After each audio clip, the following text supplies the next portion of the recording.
하나님의 음성과 뜻이 모든 이들에게 소망이 되고 복된 삶, 영광스러운 삶이 되게 해주실 줄 믿습니다. 우리가 지금 다윗에 대한 말씀을 읽어가고 있는데 다윗이야말로 정말 공고한 삶을 산 사람 가운데 한 명입니다. 우리가 몇몇 이화들을 통해 단지 다윗의 위대한 모습만 기억하는 경우가 많이 있습니다. 골리앗을 이긴 용맹한 소년, 이스라엘을 강하게 만든 위대한 왕, 이런 등등의 모습입니다. 그런데 사실 다윗의 삶에 많은 부분이 전쟁과 도망자의 삶으로 이루어져 있습니다. 사실 그의 인생에서 평온하고 평안했던 시간은 그리 많지 않습니다. 다윗의 도피 생활은 사무엘상 19장에서 시작해서 마지막 장 30장에서 사울이 죽고서야 이제 맞춰지게 됩니다. 이 긴 시간을 다윗은 어떻게 버텼을까요? 어떻게 그 억울함과 배고픔, 추위와 더위, 그리고 두려움을 이겨낼 수 있었을까요? 그 내용을 우리는 사무엘 말씀과 그리고 시편 말씀, 다윗이 기록한 시편 말씀들을 통해 알 수 있습니다. 다윗은 기도하였고 또 힘든 중에도 찬양하였습니다. 이를 통해 하나님께서 그의 삶을 지켜주셨고 붙잡아 주셨습니다. 그리고 성경은 다윗의 삶을 우리에게 자세히 알려줌으로써 이를 증거합니다. 여러분, 성경을 읽으실 때 그 내용만 알고 넘어가지 마시고 종종 읽기를 멈추시고 그 상황과 한번 모습을 상상해보고 또 머리에 그려보는 시간을 가져보시길 바랍니다. 그러면 더 많은 감동을 느끼고 풍성한 이해가 있게 될 줄 믿습니다. 자, 우리는 지난주 다윗과 요나단이 발견한 두 개의 진실을 알아보았습니다. 첫 번째는 사울이 다윗을 죽이려고 마음먹었다는 것이고, 또 두 번째는 다윗과 요나단 사이에 깊은 우정이었습니다. 이 사건이 명확한 진실이 되기 위해서는 확인이 필요하였습니다. 짐작만으로 사실일 거야 생각하면 나중에 큰 낭패와 오해를 가져올 수 있습니다. 우리의 삶에서도 마찬가지입니다. 확인을 통해 명확한 진실을 알게 되면 그에 따라 그것으로 올바르게 준비하고 대비하여 지혜로운 삶을 살아갈 수 있습니다. 그러면 오늘 본문으로 넘어가 보도록 하겠습니다. 오늘 본문부터 다윗의 길고 긴 도망자의 신세가 사무엘상 30장까지 이어지게 됩니다. 그리고 그 기간은 무려 10년이나 됩니다. 요나단과 헤어진 다윗은 오늘 본문을 보니까 노비라고 하는 곳으로 가게 됩니다. 놉은 예루살렘에서 북쪽으로 4km 떨어진 성읍이었습니다.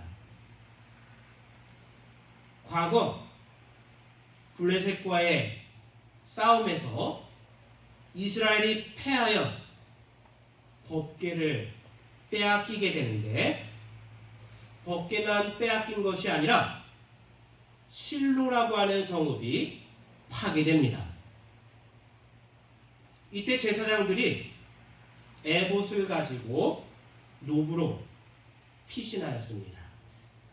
그래서 지금 노베는 제사장들과 또 여호와께 제사 지냈던 성소가 있었습니다. 그래서 성서학자들은 다윗이 노브로 가게 된 것이 자신이 어디로 피해야 할지, 자신을 죽이려고 하는 사울과 그를 피하여 어디로 가야 할지 하나님의 뜻을 묻고, 또 그곳에서 도피에 필요한 음식과 무기를 얻기 위해 그곳으로 갔다고 설명합니다. 오늘 본문을 통해서도 우리는 그 같은 내용을 확인할 수 있습니다. 노베에 이른 다윗은 그곳에서 제사장 아히멜렉과 만나게 되었고 그에게 먹을 것을 요청하였습니다. 그런데 그 과정에서 다윗은 아히멜렉에게 거짓말을 하였습니다. 어떤 거짓말이었습니까? 제사장 아히멜렉이 왜 노베 혼자 왔냐고 다윗에게 묻자, 다윗은 자신이 노베에 오게 된 것이 왕의 비밀 명령을 받고 은밀히 다른 사람 모르게 혼자 그곳에 온 것이라고 말하였습니다. 그리고 자신의 소년들, 즉 그의 군대와 나중에 만나기로 약속되어 있다고 하였습니다. 그러면서 급하게 음식을 구하였는데 떡 5덩이를 요청하였습니다. 이에 제사장 아히멜렉은 항용떡은 없고 거룩한 떡만 있다고, 만약 그동안 소년들이 여인을 가까이 하지 않았으면 그 떡을 내어주겠다고 말하였습니다. 여기서 항용떡은 평상시에 먹는 일반 떡을 말합니다. 그런 떡이야 얼마든지 나누어 주기도 하고 또 누가 먹어도 누구나 먹을 수 있는 그러한 떡이었습니다. 그런데 안타깝게도 지금 아히멜렉에게는 그런 떡이 없었습니다. 거룩한 떡만 있었습니다. 거룩한 떡은 하나님 앞에 드려졌다가 물려낸 진설병을 의미합니다. 진설병은 하나님께 드려졌던 떡이기 때문에 사사로이 쓰이거나 부정하게 사용되어서는 안 되었습니다. 그래서 제사장들만이 신성한 장소에 가서 진설병을 먹을 수 있었습니다. 하지만 아히멜렉은 위급성을 깨닫고 소년들이 거룩한 상태에 있는지를 물은 뒤 그렇다면 주겠다고 하였습니다. 그러자 이번에도 다윗은 그럴듯한 거짓말로 둘러대었습니다. 지금 그와 동행한 소년들도 그리고 나중에 만나기로 약속한 소년들도 없었는데 아히멜렉에게 보통 여행 중에도 소년들이 부정한 일을 행하지 않는데 이 같은 작전 중에 그러한 일을 행할 수 있겠느냐고 하면서 소년들이 3일 동안 여인들을 가까이 하지 않은 것이 분명하다고 거짓말하였습니다. 그래서 아히멜렉은 하나님께 새 떡을 드리고 물려낸 진설병을 다윗에게 주었습니다. 여러분, 이 사건은 안타깝게도 후에 비참한 결과로 이어지게 됩니다. 이에 대해서는 몇 주 뒤에 자세히 나누도록 하겠습니다. 다윗의 인생에서 별것 아닌 듯한 이 사건은 아주 먼 훗날 1000년 뒤에, 100년도 아닌 1000년 뒤에 신약 시대에 다시금 소환되게 됩니다. 바로 예수님에 의해서 말입니다. 그 말씀이 공관복음, 마태, 마가, 누가복음, 복음서에 기록되어 있는데 오늘 우리가 마태복음 12장 1절부터 8절 말씀을 교독으로 한번 읽어보도록 하겠습니다. 앞에 화면을 보시고 읽으시면 되겠습니다. 제가 먼저 1절 읽고 이어서 여러분들이 읽어주시면 감사하겠습니다. 그때에 예수께서 안식일에 밀밭 사이로 가실새 제자들이 시장하여 이삭을 잘라 먹으니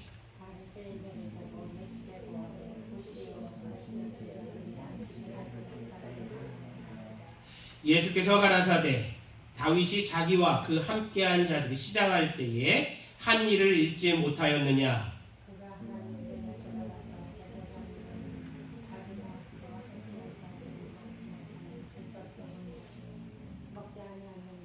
또 안식일에 제사장들이 성전 안에서 안식을 범하여도 죄가 없음을 너희가 율법에서 읽지 못하였느냐.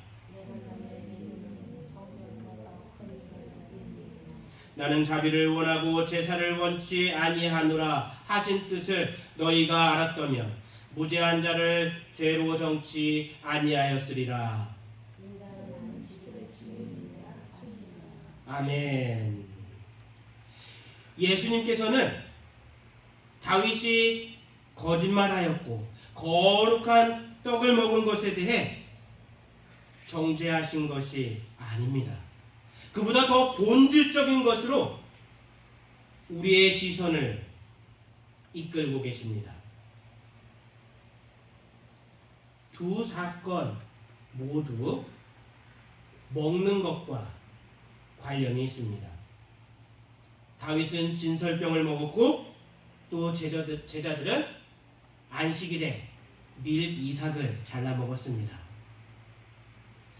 여러분, 사람들뿐만 아니라 모든 생명 있는 생물들은 먹어야 살 수 있습니다. 그렇기 때문에 먹는 것은 굉장히 중요합니다. 요즘 너무나 풍족한 시대를 우리가 살고 있어서 먹는 것에 대해 그렇게 중요하게 생각하거나 큰 의미를 두지 않는데, 사실 한 끼 한 끼 먹을 때마다 우리는 주어진 음식, 식사에 감사하며 또 음식이 식탁에 오르기까지 수고한 이들에게 감사해야 합니다. 그러면서 이렇게 풍족한 시대에 지구 다른 편에서는 먹을 것이 없어 수많은 이들이 굶주림에 신음하고 있는 이 부조리한 시스템에 대해서도 우리는 생각해보고 또 도울 수 있는 방법을 찾으며 이를 실천해야 합니다. 사람들이 살아가는 데에는 기본적으로 의식주가 필요합니다. 순서대로 말하면 의는 우리가 입는 옷을 의미합니다. 그리고 식은 우리가 먹는 음식입니다. 그리고 마지막으로 주는 우리가 거하고 살아가는 편히 쉬는 집을 의미합니다. 이 중에서 단연 가장 중요한 것은 먹는 음식일 것입니다. 여러분의 생각은 어떠신가요? 하나님께서는 인간을 창조하실 때 풍성한 것들을 미리 준비해 놓으셨습니다. 우리 사람들이, 우리 인생들이 살아가기에 결코 부족함이 없는 환경을 미리 만들어 주셨습니다. 그리고 이때에는 전혀 죄가 없을 때였습니다. 그러던 어느 날 사단이 하와에게 와서 유혹하였습니다. 선악과를 먹어도 결코 죽지 않을 것이며 오히려 눈이 밝아져서 하나님처럼 선악을 구별할 수 있는 능력을 갖게 될 것이라고 하였습니다. 그리고 하와가 선악과를 보았더니 정말 먹음직도 하고 보암직도 하고 지혜롭게 할 만큼 탐스러워 보였습니다. 그리고 하나님의 명령에 불순종하여 선악과를 먹고 말았습니다. 이후 사람은 타락하여 죄인이 되었습니다. 그래서 사람들은 하나님의 질서, 하나님의 방법이 아닌 자신의 방법, 자신의 욕심과 바램을 쫓아 살아가는 존재들이 되었습니다. 그리고 이로 인해 죄가 세상에 가득하게 되었습니다. 더 이상 사람들에게 가장 중요한 부분인 먹는 것조차 선한 것으로, 선한 일로 남지 못하게 되었습니다. 여러분, 다윗이 거짓말한 이유가 무엇인가요? 그리고 왜 율법적으로 제사장들만 먹을 수 있는 진설병조차 급히 요구하였던 것일까요? 이는 다윗도 또 제사장 아히멜렉도 율법에 어긋난다는 것을 충분히 알고 있었습니다. 하지만 다윗은 먹을 것을 얻기 위해 배고픔을 해결하고 더 나아가 살기 위해 그렇게 하였습니다. 예수님은 이에 대해 정죄치 않으셨습니다. 이는 그것이 죄가 아니어서가 아닙니다. 우리의 연약함을 아시는 긍휼을 예수님은 가지고 계셨기 때문입니다. 그러면서 예수님 본인은 인간으로서의 본성과 치열하게 싸우셨고 또 이에 이기셨으며 하나님의 뜻을 온전히 이루시고 완성하셨습니다. 예수님은 40일 동안 금식기도 하셨습니다. 그리고 이후에 찾아온 유혹하는 자 사단의 시험을 이기셨습니다. 사단이 첫 번째 했던 시험, 여러분 기억하시죠? 돌로 떡을 만들어 먹으라고 한 것이었습니다. 40일 동안 먹지 않으신 굶주린 예수님께 돌로 떡을 만들어 먹으라고 유혹하였습니다. 하지만 예수님은 이 시험에 이기셨습니다. 그리고 하늘나라의 복음을 전하시다가 우리를 구원하시기 위해 그 생명까지도 내어주셨는데 우리를 위해 십자가에서 피 흘려주셨습니다. 우리를 구원하시기 위해 예수님은 죽음 가운데로 나아가셨습니다. 이런 주님을 우리가 믿고 따르고자 결단하였다면 타락한 본성의 이끌림에 따라 살아갈 수 있겠습니까? 어떻게 아무거나 먹고 아무거나 보며 아무거나 말하며 아무렇게나 살 수 있겠습니까? 요즘 사람들은 자유를 강조하는데 그렇다고 모든 자유가 우리에게 이롭고 선한 것이 아님을 우리는 알아야 합니다. 본성도 마찬가지입니다. 훈련하고 하나님의 말씀에 따라 순종해야 합니다. 말씀을 준비하면서 저부터 회개하게 되었습니다. 저는 쉬는 시간에 영화나 유튜브 보는 것을 좋아하는데 이를 줄이고 필요한 것만 봐야겠다는 마음을 갖게 되었습니다. 여러분을 그릇된 길로 이끄는 본성은 어떤 것이 있으신지요? 세상에서는 그것이 죄가 아닐지 모르지만 하나님과 멀어지게 하는 것이라면 깊이 생각해 볼 필요가 있습니다. 우리의 힘으로는 결코 본성과 싸워 이길 수 없습니다. 하지만 그렇다고 여러분 포기하지 마시길 바랍니다.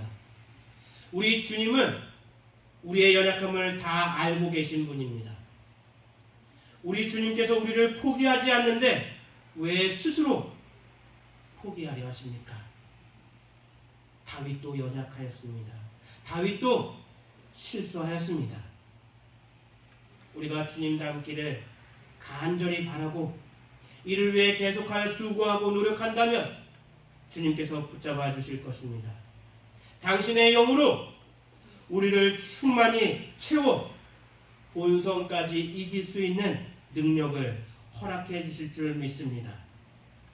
다윗이 후에 이스라엘의 위대한 왕이 되었고 그의 후손으로 예수님께서 이 땅에 오신 것처럼 말입니다. 여러분 믿으십니까? 아멘. 오늘은 우리가 다윗이 음식을 위해 제사장 아히멜렉에게 거짓말을 하고 제사장들만 먹을 수 있는 진설병을 요구한 말씀을 함께 나누었습니다. 오늘 말씀이 자신의 연약함으로 낙심 중에 계신 분들에게 용기와 위로가 되고 또 죄의 유혹 앞에 서 계신 분들에게는 이길 수 있는 힘과 용기가 될 수 있게 축원합니다. 그리고 우리 모두가 주님 닮은 주님의 백성 되길 소망합니다. 우리 다 함께 기도하겠습니다.